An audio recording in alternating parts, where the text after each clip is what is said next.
If you compete with us, we shan't marry you. This is what Alfred Marshall, a prominent economist born in 1842, argued. At the end of the 80s, he wrote influential books such as Principles of Economics and Industry and Trade. Despite his attitude, Marshall and his wife, Mary Paley Marshall, wrote The Economics of Industry together.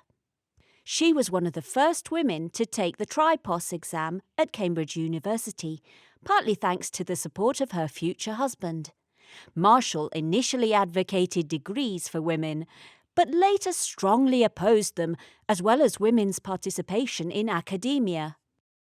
Alfred Marshall even advocated a human capital theory that men and children should thrive in a real home created by a woman, supported by a family wage paid to the male breadwinner. Capable workers and good citizens are not likely to come from homes where the mother is absent for much of the day, he claimed. This idea spread following the Industrial Revolution, with the growth of individualised wage rates and the separation of home and workplace. Women were associated with the private sphere of domesticity. The home was seen as a sanctified space, separated from the rest of society, and was to be run by a woman who was equally innocent of social and political issues. For men, the ideal was a breadwinner who could finance the household. Please do go on talking. I'd love it. This is men's stuff. Leslie, how about a cup of coffee or a drink or something? Men's stuff. Lord have mercy.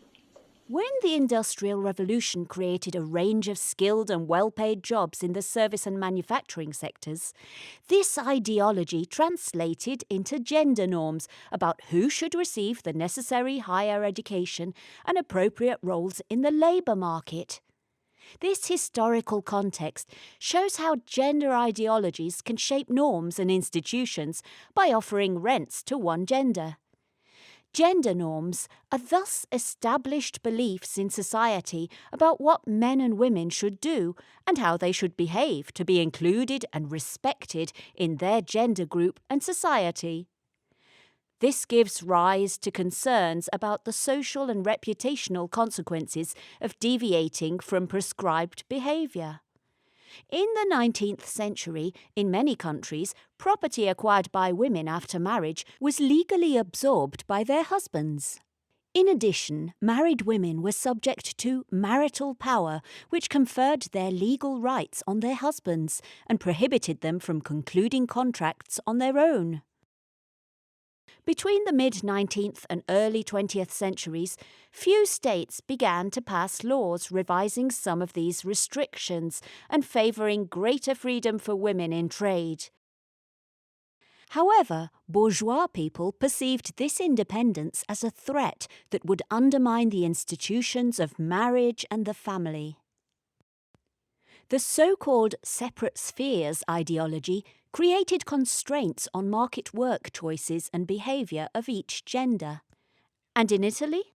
Which laws have contributed most to defining women's status in the Italian peninsula from the unification of Italy in 1861 to the proclamation of Republic in 1946? We asked this question to Patrizia Battilani, professor in economic history at the University of Bologna.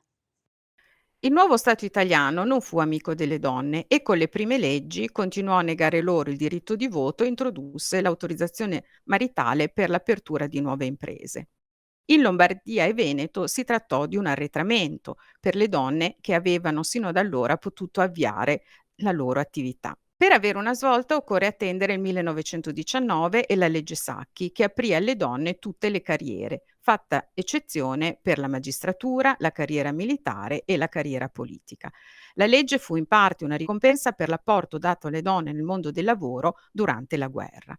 La legge fu fortemente ostacolata durante il ventennio fascista.